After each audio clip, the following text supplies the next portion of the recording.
si Manong Johnny, si Juan Ponce Enrile, ay may challenge. May challenge. Handa kayang tanggapin to ng mga Duterte supporters? Oo. This is in reference doon sa naganap na IEDC rally nung nakaraang araw, nung Monday, This is in reaction to that. Oo. Anong sinabi ni Manong Johnny? Ito sinabi niya. Sabi, there is a bigger question. May mas malaki raw tanong. Mas mahalagang tanong.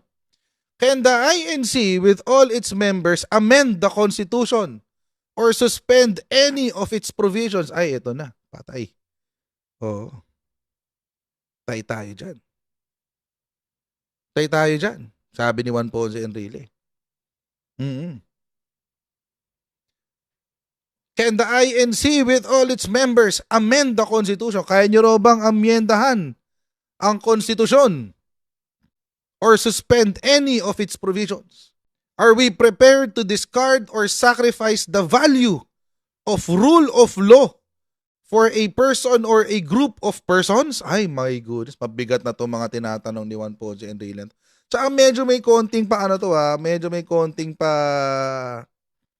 pasaring kay Sara. Oo. May may halong pasaring kay Sara. At saka parang hino-hold niya to account yung INC sa kanilang posisyon. Kaya niyo bang panindigan to? Yung sinabi niyo.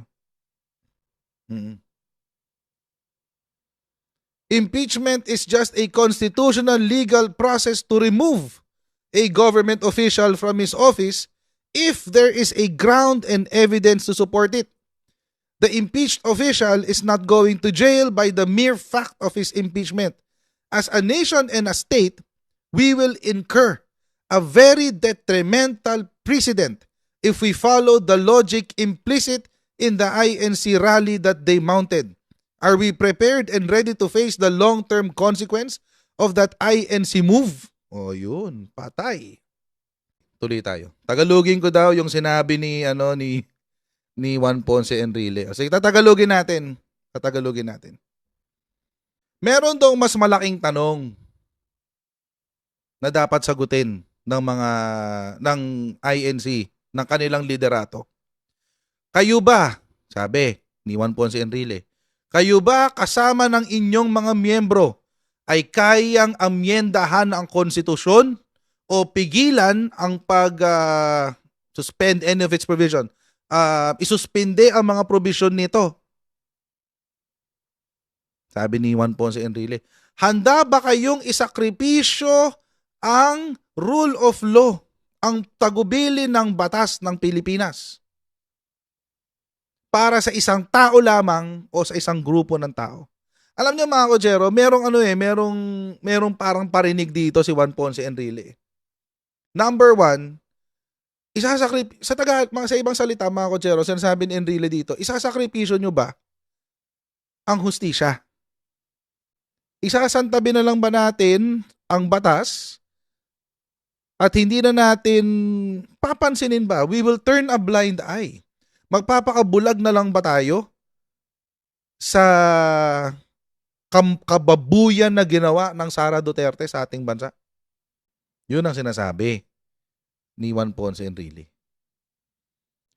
I think it's a rhetorical question. Kasi mga Kotsero, marami ho kasi nagsasabi tulad nito. Isang political analyst na ang pangalan ay si Attorney Edward P. Chico. Sabi niya, dapat daw, wag na ituloy yung impeachment. Wag na natin ituloy. Sabi. Pag-arangkada ng impeachment laban kay VP Sara Duterte, hindi na dapat ituloy, sabi ng isang political analyst.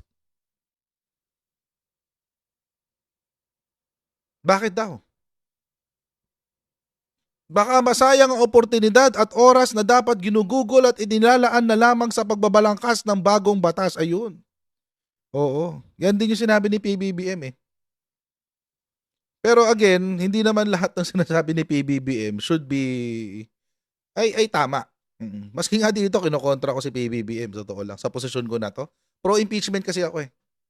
o I support si PBBM, sinusuportahan ko ang kanyang administrasyon, sinusuportahan ko ang kanyang tawag dito, sinusuportahan ko ang kanyang adhikain para sa Pilipinas, ipinaglalaban natin ang kanyang mga ginagawa para sa bansa, lalo na sa mga patuloy na bumabati ko sa kanya. Pero dito sa aspeto na to, dito, parang mas pabor ako na ma-impeach si Sara Duterte. Not for anything else, pero kasi mga kotsero, dapat may consequence eh. Dapat to may consequence eh. Dapat merong magbayad doon sa katiwaliang nangyari sa DepEd at sa OVP. Pero ako mga kotsero naniniwala na ang INC hindi sila kakampi sa magnanakaw. O at least ako umaasa ako na hindi sila kakampi sa magnanakaw. Kasi simbahan sila nagtuturo sila ng moral. What is moral and what is good, 'di ba? Kung ano yung magdadala sa langit. So, naniniwala ako na one of these days maglalabas ng statement ang INC. I'm hoping na mas malinaw pa.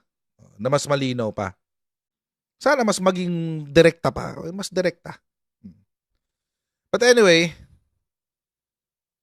ako kasi mga kotsero, someone has to pay for the kasi lagi kasi sinasabi, ang nagpapahirap sa Pilipinas ay yung mga korap. Agree naman ako dun. Ang nagpapahirap po talaga sa Pilipinas ay yung mga korap. Totoo yan. Agree ako dun. Ngayon, meron tayong ebidensya.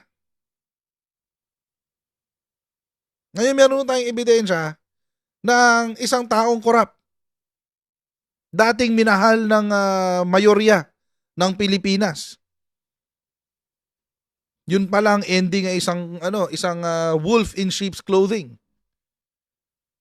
May halimbawa na tayo ng isang korap. Ano ngayon ang gagawin natin? Kung ang korap ang nagpapahirap sa Pilipinas at meron na tayong nahuling korap, bistado, anong gagawin natin? Huwag na lang natin pansinin for the sake of peace. Nasaan ang hustisya? Peace can only be attained if there is justice. Hindi ho pwedeng paghiwalayin yun eh. So, kailangan natin ng hustisya. Oo. Syempre si Digong, sasabihin niya, hindi kailangan natin peace, unity, and strong leadership. Langya kayo, hinijack nyo na naman yung plataforma ni PBBM. 2022 pa lang, yan na yung sinasabi ni PBBM. Kaya nga nagkaroon ng unity, di ba? Unity for progress. Yun nga ang nun eh. Yun nga ang plataforma ni PBBM, unity. Tapos ngayon, hina-hijack na rin ng mga DDS yung salitang pagkakaisa at unity.